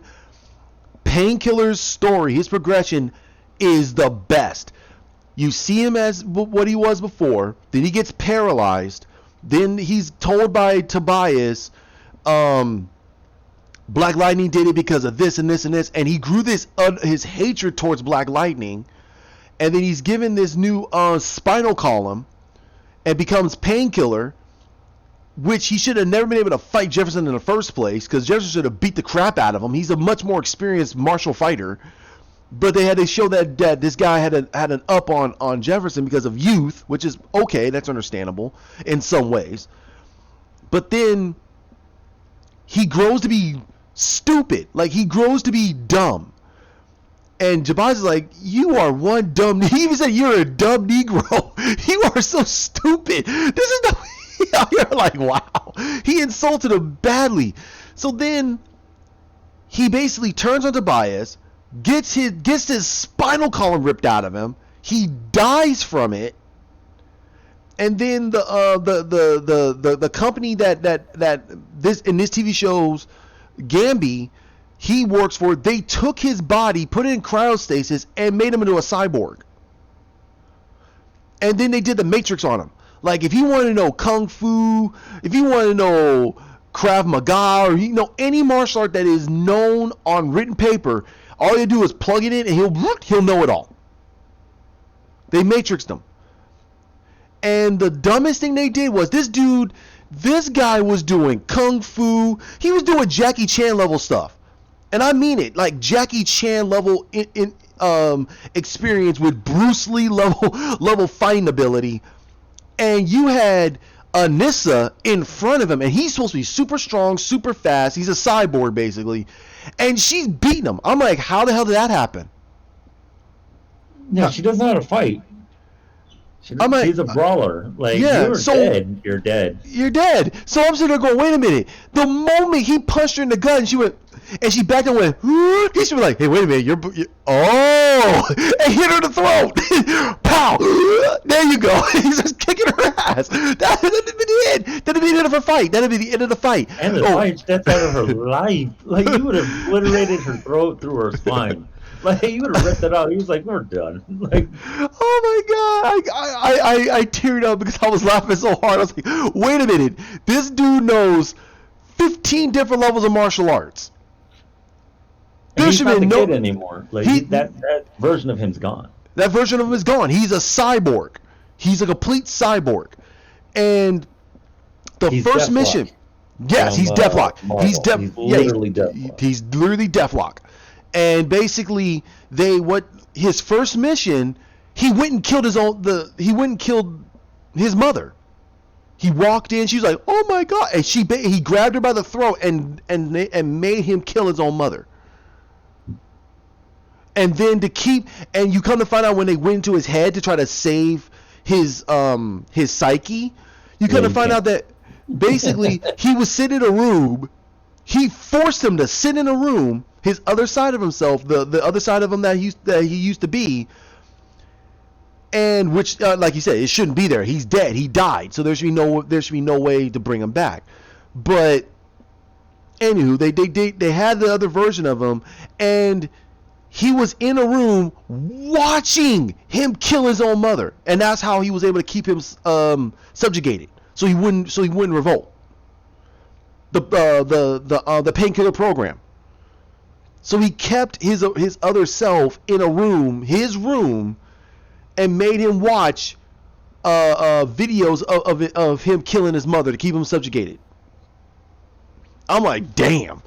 And then Homie don't play. yeah, he ain't playing. And then they kind of saved him, where he kept the painkiller program at bay, while he has now full control of his own body and everything.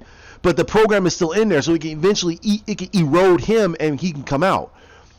So then at the season finale of this last season, they basically made it where he was going to the depths of his own mind, and he confronted the painkiller program and beat the painkiller program without destroying it, because if he destroyed the painkiller program, all of his basic functions would all cease to exist, and he would die.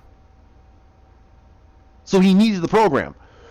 So he beat the program, subjugated the program, and now he's in full control of everything. They kind of merged. I'm like, what? Oh. So when he met the Bill Duke character, like I was telling you when I was watching it, he put the sword right through his chest and killed him, and he looked at Jefferson and went, he had to go. He had to go. And he closed the door, and he looked at Jefferson, and he had that calmness. Like, literally, I don't think Jefferson should be able to beat him. There should be no way Jefferson should be able to beat him in a physical fight. In a physical fight. But if he uses his powers, he'll jack him up. I'm sorry, he'll jack him up. But physical power, physical ability, no. Painkiller would whip him. It would destroy him. So he's sitting there looking at him and goes, Mr. Jefferson, I thank you for everything you did for me. But the person that you know, he's gone. It's only Painkiller now. And he backed off and he walked off like, I'm gone. I know he knows who he is now. He is Painkiller now. I'm like, dude, best villain in the freaking series. Best villain. That was a great progression of his character, where now he has he hasn't to worry about any outside interferences. He could probably now, if he gets an upgrade, he can probably hack into any mechanical device he wants, because he's part cybernetic. So it's like, oh Jesus God, Here's dude. The funny part, right? So yeah. For all of you who know Painkiller now or just understood, here's the thing. Look at Hobbs and Shaw. What was Idris Elba's character? Literally, he was Painkiller without the brainwashing part of it. He was literally Painkiller, and I looked at that. He's like, "I'm the Black Superman, dude. You're Painkiller, bro." Like, that's not the same. He had no spine. Remember, he had no spine. He had a metal cybernetic spine that they kept fusing and changing and all that. Yep. I was like, wow, he's a better looking Painkiller. That's it. With a British accent. Oh my God, bro. This dude is dope. He was beating people up. His motorcycle was awesome. I was like, wow, that's what Kingpiller aspired to be. Yeah. It's like, and then he's like, damn, I fucked up. Oh, they turned me off. I'm dead. Well, good luck, guys. Right? Keep him off. But yeah, so I mean, the He's like, oh, it's CW, like the that. Black That was Lightning, fun. Black Lightning is one of the best because they did a good job with the villains. Um, they got Wayne Brady as a villain in there. He does a great job, and Marvin Crondon, he's doing a really great job as Tobias Whale. But Right? I feel that they kind of screwed him up on the fact that he should have been like the Kingpin in I mean in a physical sense. Like if he fought Jefferson, Yeah. he should He have should pick have him up and been throw him all way over the bigger. place. Well, He no, should have because been Tobias is literally the same literally, height. yeah, Almost the same build. Not as big as Kingpin, but almost the same build. He has more of a defined muscle structure up top, yeah. and he has a smaller muscular waist area. The Kingpin, he's just a walking bowling pin, dude. Like this dude, he has no shape. Just wow. He's like the Tweedledum D look, Hmm. just round with a small head. That's it. He's a bowling pin, dude. Can you knock me down, boy? Oh wow, Spider-Man's strong as fuck. Like, I've been holding back all this time. A slap. Like what? I love that It's scene. like you're a peasant, bro. What's up? Like, oh, prison life sucks for me now. It's like, Yeah, good luck with wow, that. you I got love bitched out by Spider-Man, dude. Like, that. yeah, we all knew Spider-Man was tough, dude. I don't know why you thought you were stronger than that, dude. Like, you're stupid. You're on a whole new level of stupid. Like this kid fought. The Rhino was afraid of him. He was like, nope, nope. He Nope. really hit me one day. I lost my horn. Right? He lost his horn. Spider-Man was like, I'm done. Bam! The horn goes flying. Rhino's Hmm. like, ow. Yep. Prison life for me. Like that was it. It was it. Rikers. Like freaking the only one Spider-Man had a really hard time with was Doc Ock because it was basically family to him. Everybody else, like Electro and all them, they were like, "This dude's whooping our ass. Like Yep. this guy sucks." And then Doc Ock, he was like, "I don't want to hurt you. Like I really, really care about you. I don't want to do this." And then what was it? Reed Richards was like, "Well, I know you care about him, but there's no coming back for that dude. He lost his mind. You got to make a decision, bro." He's like, "Well, you guys treat me more like family than him, so yeah, Doc Ock, have a nice day." Like what?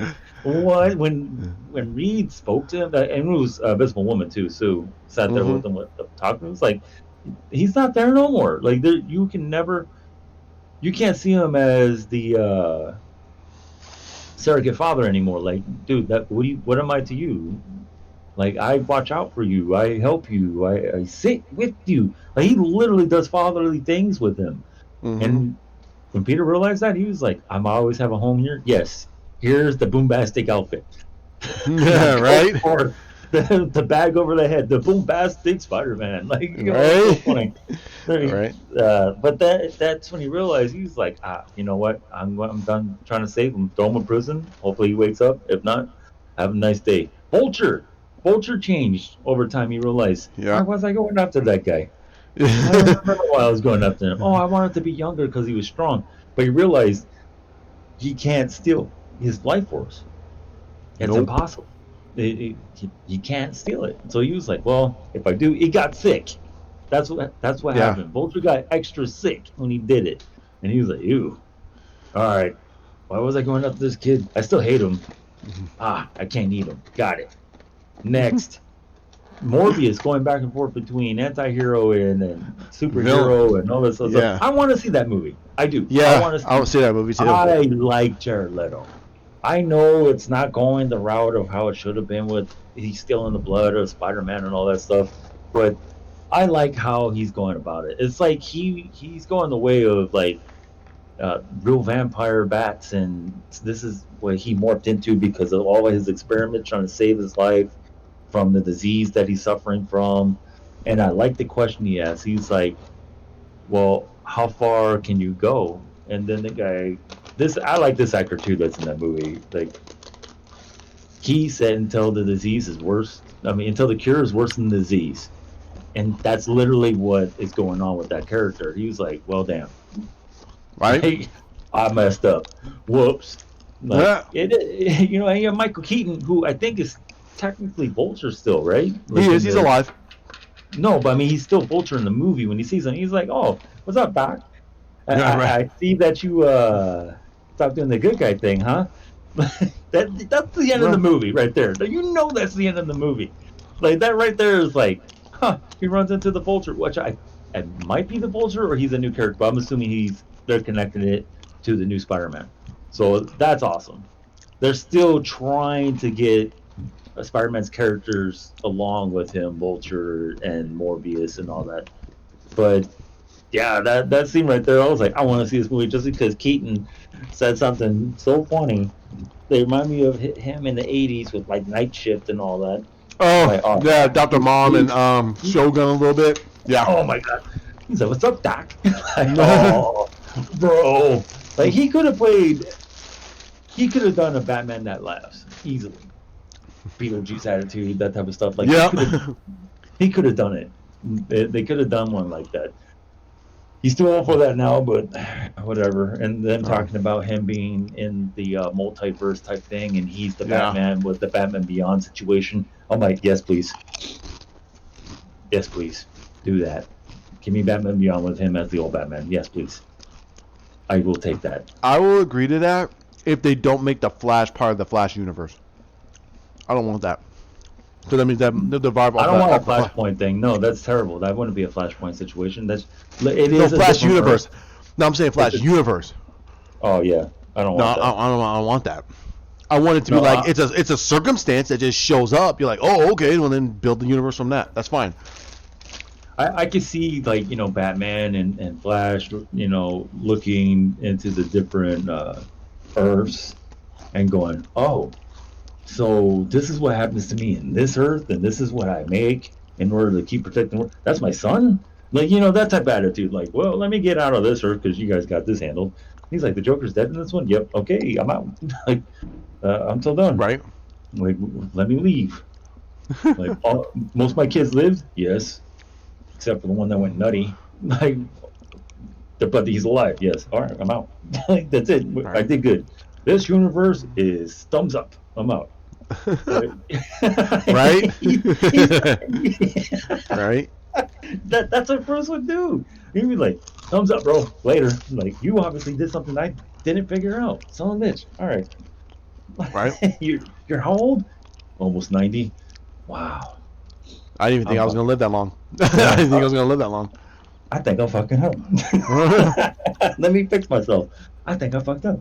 Excuse my language. But yeah. All right. We need to wrap this up. So yeah, it's almost 2 hours. Wow. So thank you for joining us, guys. Like I said, we're gonna keep up with what I will keep up what's going on in the news. There's small stuff happening, possible stuff with the Snyder Cut.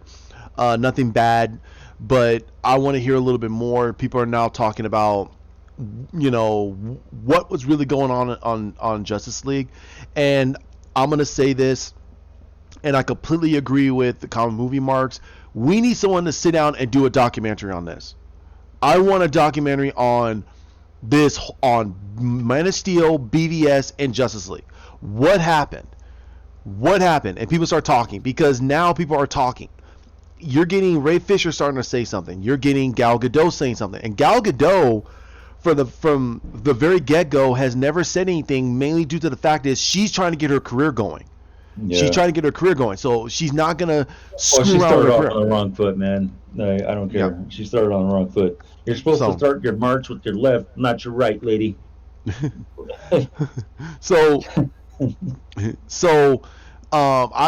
all need to understand that they had to play that corporate line back in 2017. They had to. The movie was coming out. They had to play the corporate line. That's why Ben Affleck was saying what he was saying, because Ben Affleck doesn't really give two craps at this present point, and he's an Academy Award winning director, and he can make movies left and right if he wants to. So a couple Academy Awards, by the way. Yeah, not just like, you know, oh, I got one. No, he won two. He definitely should have been the better choice to take over that film, but whatever. Yeah.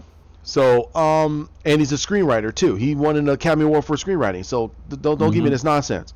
So I think that we need to have I think we should have a really good documentary writer, a person that does the documentaries, come in, look at everything, get some information, and just say what the heck happened on this movie. What was the pinpoint? Because like myself, I can only do so much, and also the timeline that I try to create is from everything that I've read and I know, and we've all and others a part of the Snyder Cut movement has been mentioning in their videos. And for this point right now, we're gonna get the cut, but for them to start talking now, that's big. That means that they have nothing else to lose. This movie's already done. We're just getting the real version of the movie. So them saying anything, it's now gonna start coming out. And I still believe that Jeff Johns should be put on the mark on this, and a lot of us should just start kicking him in the butt. Like, listen, he's a phenomenal comic book writer. He's great. Writer. Not director. But he's a terrible director.